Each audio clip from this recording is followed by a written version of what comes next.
warahmatullahi wabarakatuh. Perkenalkan, nama saya Briani Madin, kelas 12 KJ. Saya akan mempresentasikan melalui video ini yang membahas tentang mengenal VPS atau disebut Virtual Private Server. Apa sih yang dimaksud dengan VPS?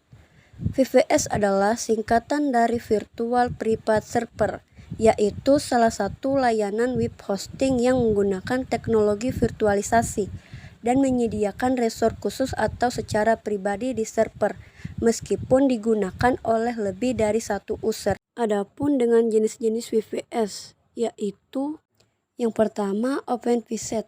OpenVSet ini merupakan salah satu jenis VPS yang paling banyak dicari di pasar saat ini. OpenVSet ini menggunakan sistem operasi yang bekerja pada shared kernel server. Untuk OpenVSet sendiri hanya dapat digunakan pada sistem operasi berbasis Linux. VPS ini memiliki penggunaan resource yang lebih rendah jika dibandingkan jenis lainnya. Jenis yang kedua yaitu KVM atau mesin virtual berbasis kernel. VPS dengan teknologi ini memiliki keunggulan berupa kemampuan untuk melakukan komunikasi dan terhubung dengan perangkat keras. Hal ini lebih unggul dibandingkan dengan OpenVSet yang masih memerlukan sistem operasi agar dapat digunakan untuk berkomunikasi. Dan jenis ketiga yaitu HVM atau Hardware Virtual Machines. HVM ini untuk virtualisasinya berada pada level kernel. Hardware Virtual Machines atau HVM ini memberikan kebebasan kepada penggunanya secara penuh. Fitur yang ada di dalam HVM ini sangat cocok untuk digunakan pada website besar dan toko online. Dan jenis VPS yang keempat atau yang terakhir ada Microsoft Hyper-V. Sesuai dengan namanya, sistem operasinya menggunakan Windows, sehingga dapat digunakan pada sebagian besar perangkat. Kelebihan dari VPS ini adalah kemudahan dalam penggunaan karena semua panel telah menggunakan GUI atau antarmuka pengguna grafis. Itu tadi dengan jenis-jenis VPS. Adapun juga dengan prinsip-prinsip dasar VPS. Dan yang pertama, VPS bekerja seperti sebuah server yang terpisah. Dan yang kedua, VPS memiliki prosesor, user, files, dan menyediakan full root access. Dan yang ketiga, setiap VPS memiliki IP address, port numbers, tables, filtering, dan routing rules sendiri. Dan yang keempat, VPS dapat melakukan konfigurasi file untuk sistem dan aplikasi software. Yang kelima, setiap VPS dapat memiliki sistem libraries atau mengubah menjadi salah satu sistem libraries yang lain.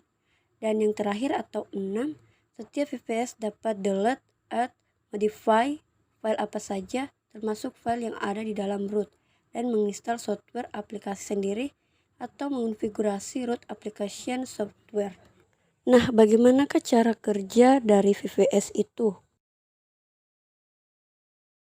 Simak baik-baik cara kerja VPS ini, di mana alur kerja VPS dimulai dari server fisik ataupun data centernya. Itu berupa komputer yang divirtualisasi atau dibagi-bagi dengan komputer yang divirtualisasi dan dibagi-bagi menggunakan software untuk virtualisasinya. Di server inilah itu tempat di mana kita dan seluruh user yang lain menyimpan file dan database yang dibutuhkan untuk website. Nah, di mana nantinya satu user itu akan mendapatkan satu buah virtual machines atau virtual servernya. Mana di situ sama cara bacanya seperti kita menggunakan dedicated server. Cuma di situ servernya kalau VPS virtual dedicated server itu servernya server fisik. Nah, alur kerjanya yaitu dari user atau pengguna itu membuka browser ketika akan mengakses sebuah website. Kemudian di situ akan mengirimkan sebuah permintaan kepada server. Ketika sama saja permintaannya hanya di situ untuk mengakses website. Server itu akan melayani user sesuai permintaan dan untuk kemudian server mentransfer file yang diinginkan ke pengunjung melalui jaringan komputer.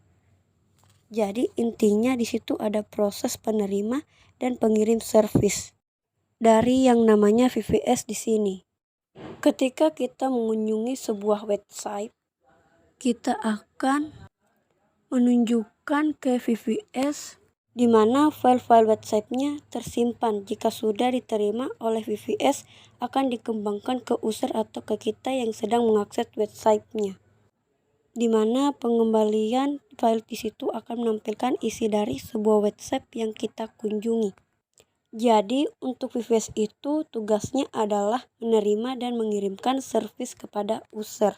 VVS itu berguna sebagai peniru server fisik yang bersifat pribadi dan tidak terpengaruh oleh pengguna VVS yang lain dalam satu server fisik.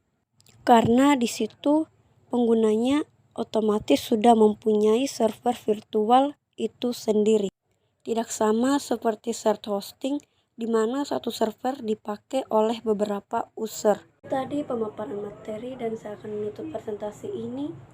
Wassalamualaikum warahmatullahi wabarakatuh.